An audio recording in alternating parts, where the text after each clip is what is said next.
একদম ভুলে যাবেন হোয়াইট সস পাস্তার কথা যদি একবার এভাবে পাস্তা বানিয়ে খেয়ে দেখেন।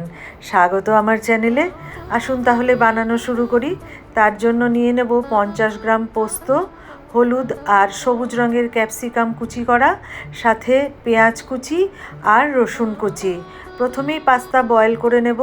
কড়াইতে প্রয়োজন মতো জল দিয়ে 1 চামচ পরিমাণ লবণ দিয়ে পাস্তার জলটা ফুটতে দিয়ে পোস্তটা পেস্ট করে নেব। লবণ এবং লঙ্কা ছাড়াই শুধুমাত্র জল দিয়ে পোস্তটা স্মুথ করে পেস্ট করতে হবে, ঠিক এরকম। জল ফুটে উঠলে তাতে একটু সাদা তেল দিয়ে পাস্তা বয়েল করতে দিতে হবে। 6-7 মিনিট লাগবে সেদ্ধ হতে। দেখে নিতে হবে সেদ্ধ হয়েছে কি না, তারপর নামিয়ে ঠান্ডা জলে দিয়ে দিতে হবে যাতে ওভারকুক না হয়ে যায়। তারপর জল ফেলে একটু সাদা তেল মাখিয়ে রাখতে হবে যাতে জড়িয়ে না যায় একটার সাথে আরেকটা। একটা বাটিতে 1 বাটি টক দই নিয়ে নিতে হবে। ফ্রেশ টক দই হলেই ভালো হয়। লবণ দিয়ে ভালো করে ফেটিয়ে নিতে হবে একদম স্মুথ করে। তারপর প্যানে 1 চামচ সাদা তেল আর 1 চামচ বাটার দিয়ে বাটার মেল্ট হওয়ার পরে রসুন কুচি দিয়ে দিতে হবে। তারপর পেঁয়াজ কুচি দিয়ে ভালো করে নেড়ে নিতে হবে। পেঁয়াজটা একটু মোটা মোটা করে কেটে নেওয়া। ক্যাপসিকাম কুচি আর লবণ দিয়ে ভালো করে নেড়ে চেড়ে গোলমরিচের গুঁড়ো দিয়ে ভালো করে নেড়ে দিয়ে দিতে হবে পোস্ত বাটা।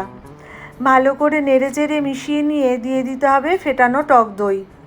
টক দই দিয়ে আবারও খুব ভালো করে মিশিয়ে নিতে হবে। আর দিয়ে দিতে হবে টক দইয়ের বাটি ধোয়া অল্প জল। এতেই একটা ক্রিমি টেক্সচার হবে এবং খেতে খুব ভালো লাগবে। লবণ চেক করে নিয়ে দিয়ে দিতে হবে গোলমরিচের গুঁড়ো, চিলি ফ্লেক্স আর সেদ্ধ করা পাস্তা। খুব ভালো করে মিশিয়ে নিতে হবে, গ্যাস একদম লো ফ্লেমে রেখে। ভালো করে মিশিয়ে নিলেই তৈরি হয়ে যাবে। খুব কম সময় লাগে। একদম ইউনিক স্টাইল আর একটা ফিউশন টেস্ট। দারুণ টেস্টি। ওপর থেকে চিলি ফ্লেক্স আর অরিগানো দিয়েই পরিবেশন করে দিন দই পোস্ত পাস্তা। দারুণ হয় খেতে। হোয়াইট সস পাস্তার থেকে অনেক বেশি টেস্টি। যারা আমার চ্যানেলটি নতুন দেখছেন তাদের কাছে সাবস্ক্রাইব করার অনুরোধ রাখলাম। দারুণ গন্ধ বেরিয়েছে।